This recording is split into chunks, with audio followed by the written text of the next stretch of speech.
Moreover, Ananda, as you understand it, the mind and mental constructs create the conditions that produce the mind consciousness.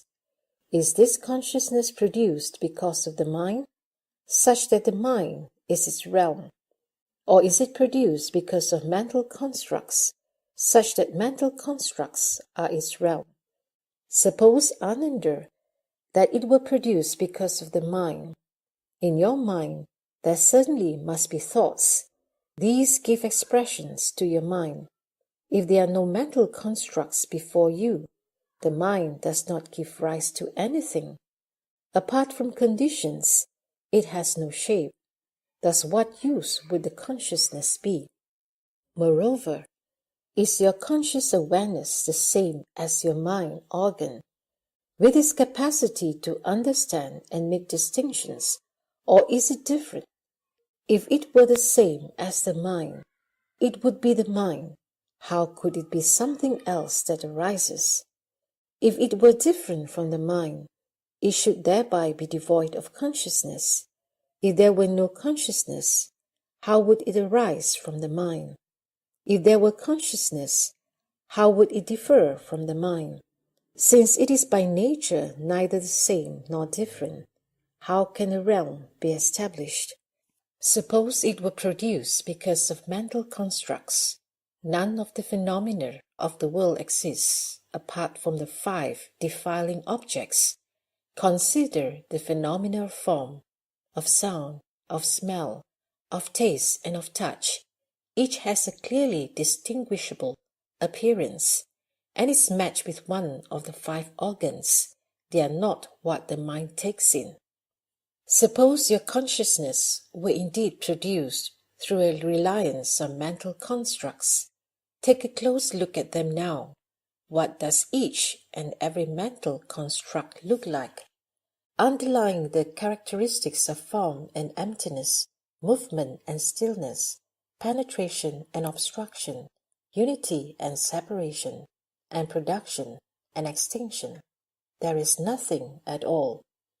When there is production, then form, emptiness, and all mental constructs come into being. When there is extinction, then form, emptiness, and all mental constructs cease to be. Since what is causal does not exist, if those causes produce the consciousness, what appearance does the consciousness assume?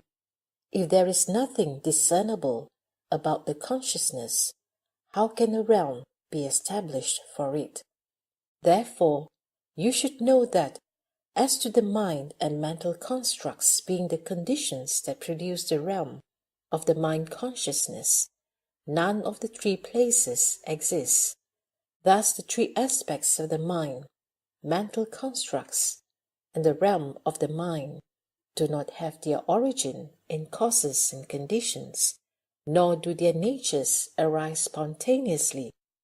Ananda said to the Buddha, "Well Honored One, the thus come one has often mentioned the theory of mixture and union of causes and conditions, saying that the transformations of everything in the world are created from the mixing and uniting of the 4 elements.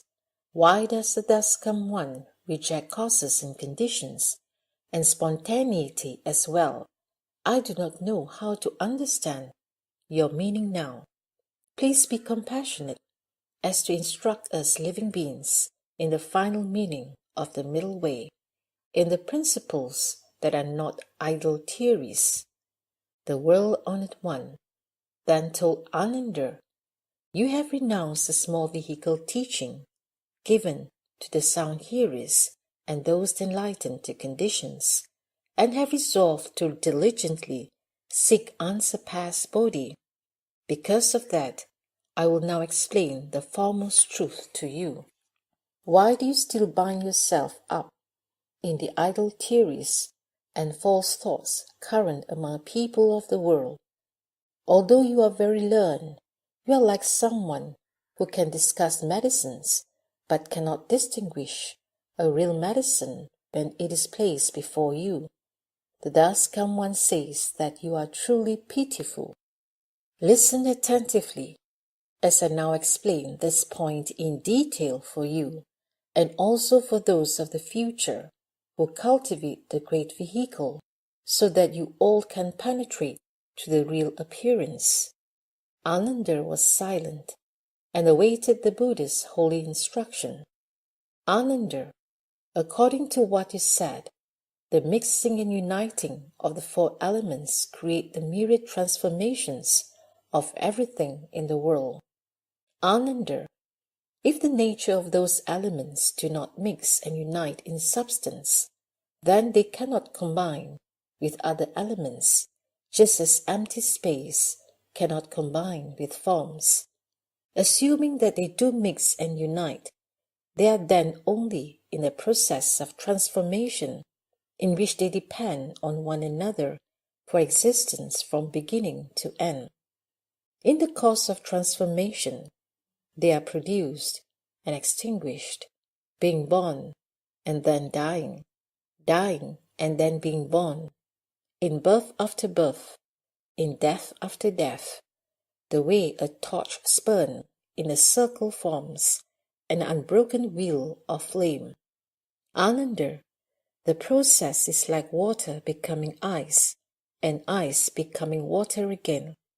Consider the nature of earth. Its coarse particles make up the great earth.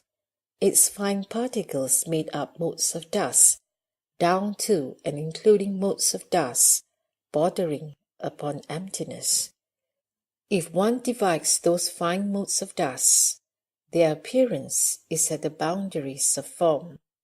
Then divide those into 7 parts. Ananda, if this mote of dust bordering upon emptiness is divided and becomes emptiness, it should be that emptiness can give rise to form. Just now you ask if mixing and uniting doesn't bring about the transformations of everything in the world. You should carefully consider how much emptiness mixes and unites to make a single mote of dust bordering upon emptiness, since it makes no sense to say that dust bordering on emptiness is composed of dust bordering on emptiness. Moreover, since motes of dust bordering upon emptiness can be reduced to emptiness, of how many motes of such form as this must emptiness be composed?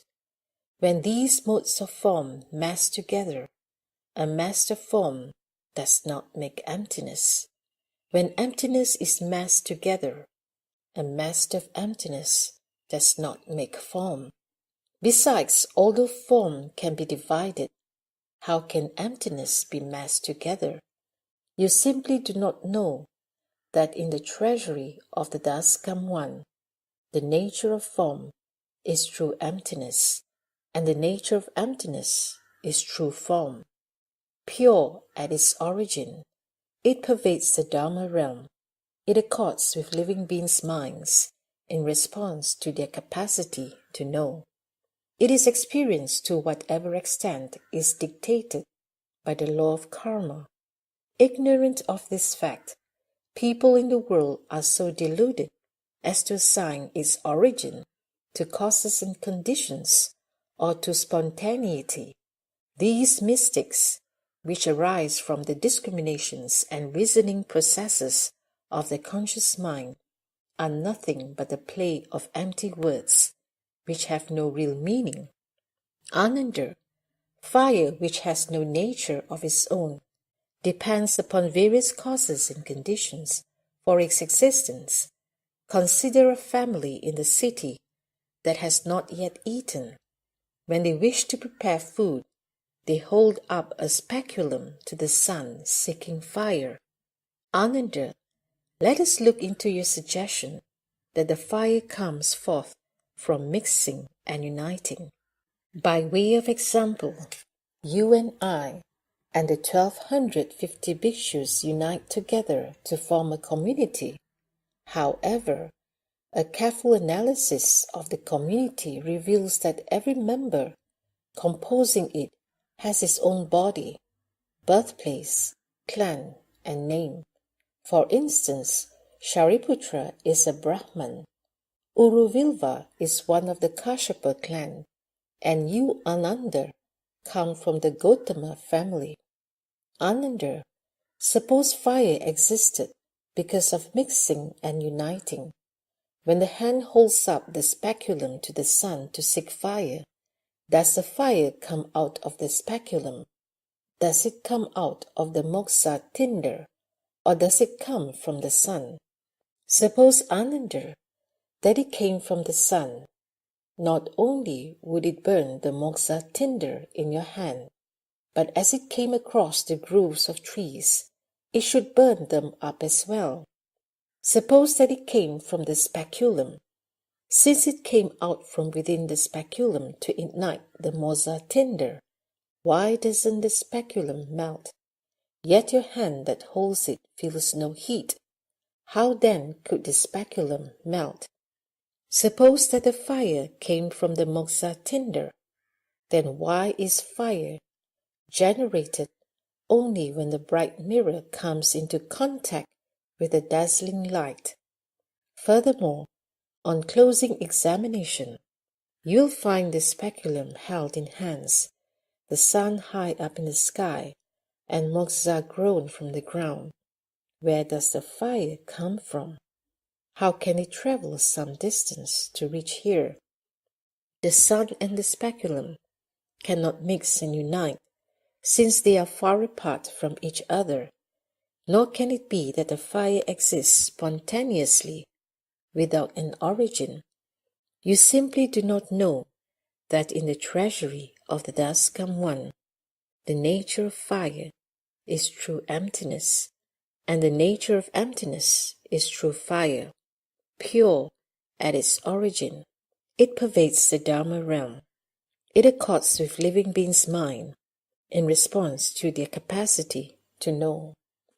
Ananda, you should know that fire is generated in the place where a speculum is held up to the sunlight, and fire will be generated everywhere if specula are held up to the sunlight throughout the Dharma realm.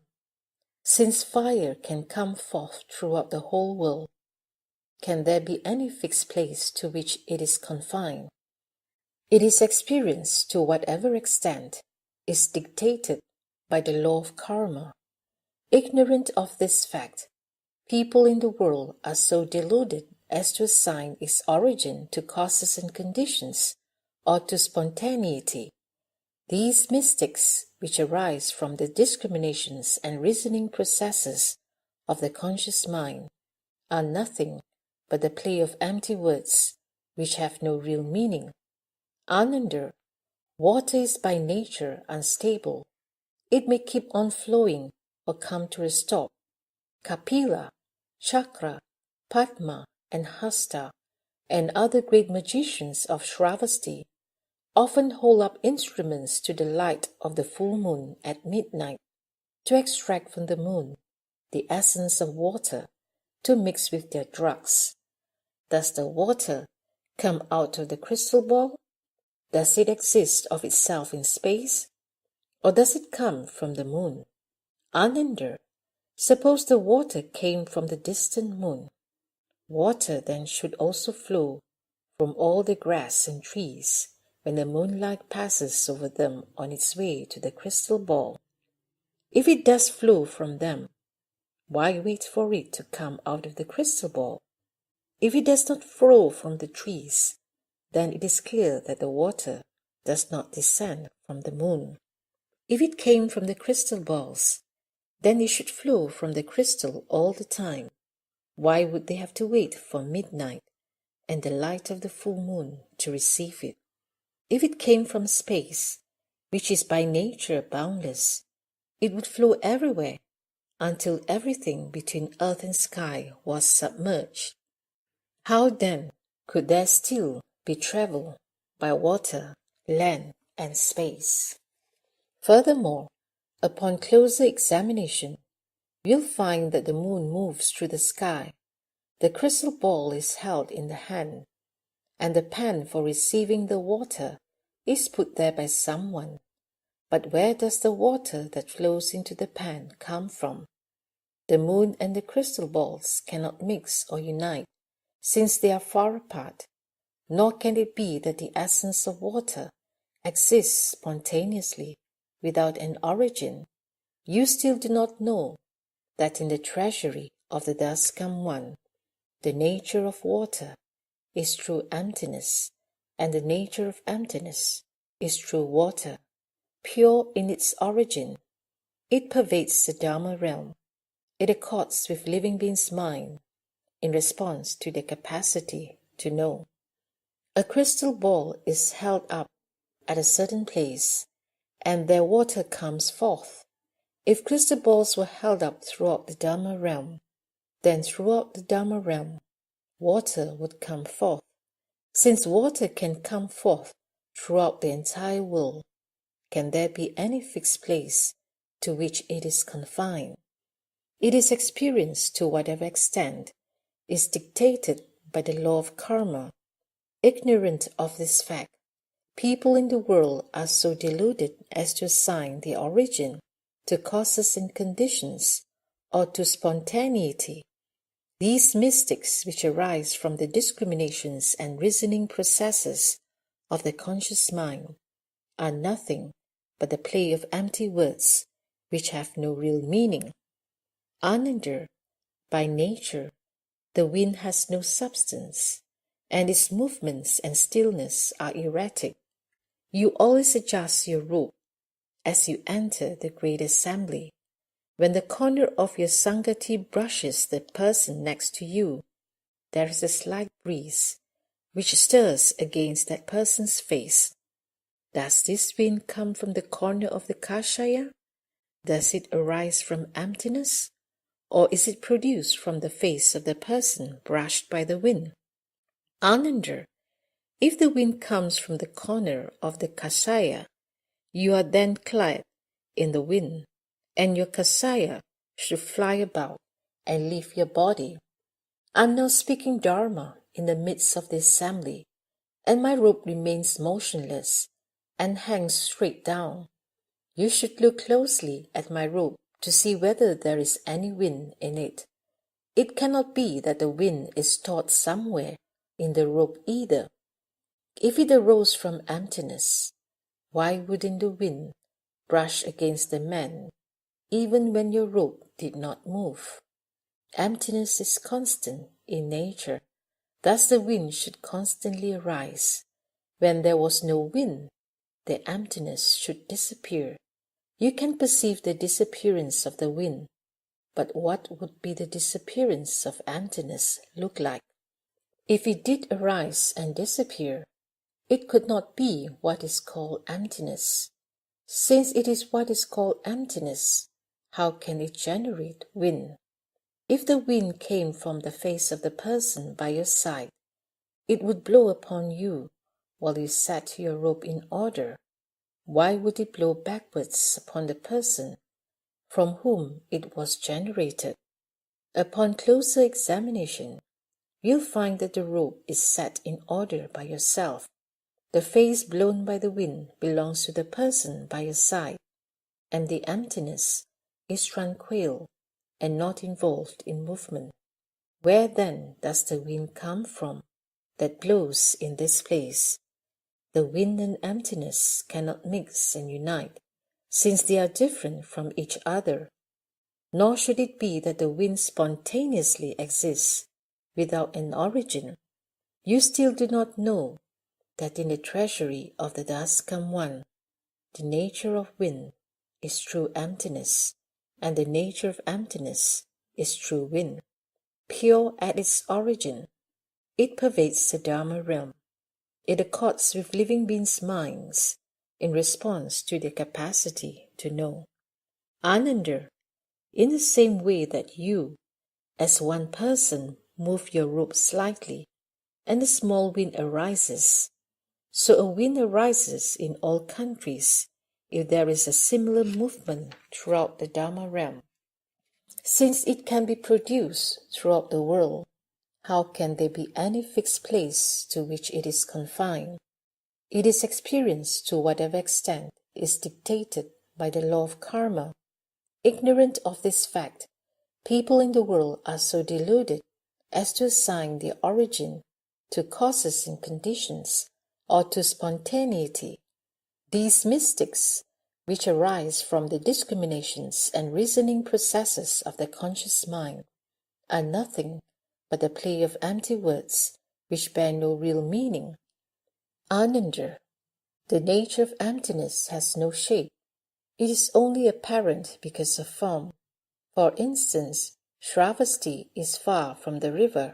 So when the Kshatriyas, Brahmans, Vaishyas, Sudras, Bharadvajas, Chandalas, and so forth build their homes there, they dig wells seeking water.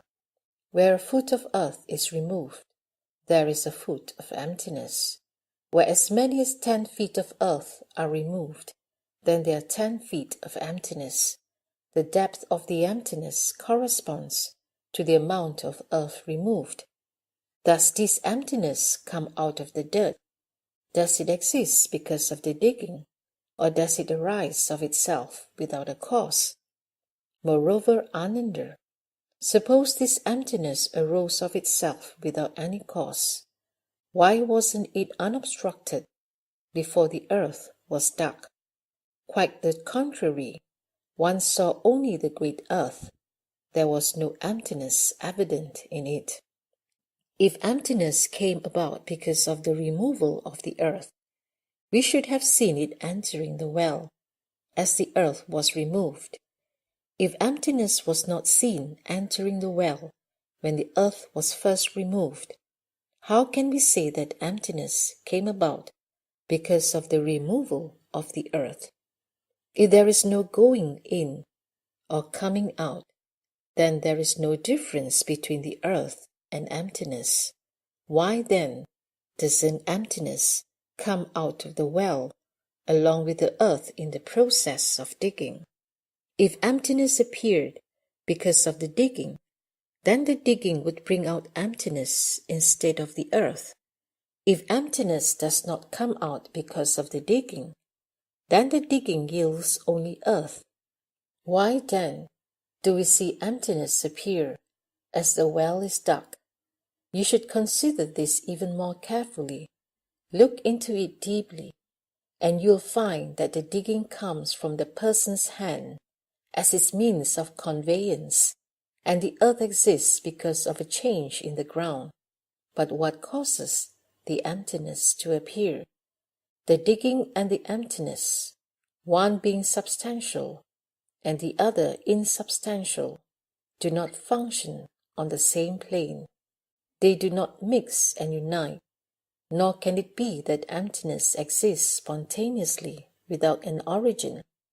Although the nature of emptiness is completely pervasive, it is basically unmoving. You should know that it and earth, water, fire, and wind are together called the 5 elements. Their natures are true and perfectly fused, and all are the treasury of the Daskam One, fundamentally devoid of production and extinction. Ananda, your mind is murky and confused, and you do not awaken to the fact that the source of the 4 elements is none other than the treasury of the Daskam One. Why do you not take a look at emptiness to see whether it is subject to such relativities as coming and going? You do not know at all that in the treasury of the Daskam One, the nature of enlightenment is true emptiness, and the nature of emptiness is true enlightenment. Pure at its origin, it pervades the Dharma realm. It accords with living beings' minds in response to their capacity to know. Ananda, if in one place there is a well empty of earth, there'll be emptiness filling up that one place. If there are wells empty of earth in the 10 directions, there'll be emptiness filling them up in the 10 directions. Since it fills up the 10 directions, is there any fixed location in which emptiness is found? It is experienced to whatever extent is dictated by the law of karma. Ignorant of this fact, people in the world are so deluded as to assign their origin to causes and conditions or to spontaneity. These mystics, which arise from the discriminations and reasoning processes of the conscious mind, are nothing but a play of empty words, which bear no real meaning,